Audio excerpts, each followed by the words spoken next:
Klay memuny, irong bakau.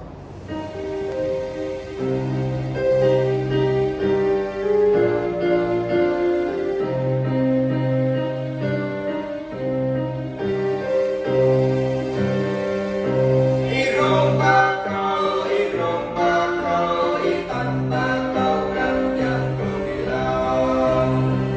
Itan bakau mencudung ruia kesih. Ang nam yak no, jamai kan lang rengkong. Itan bakau roti bông xiêm trắng.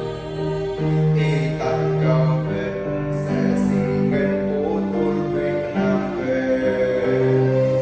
Ikan kekung nang bawa jam siang. Ikram của kau trong cái chấm ngọt ngào. Có kau cơ im e bóng người.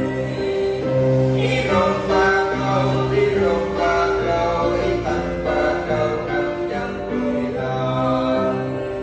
Itan bakau mencudung ruia kesih. Hang nam yak no, jamai kan lang rengkong.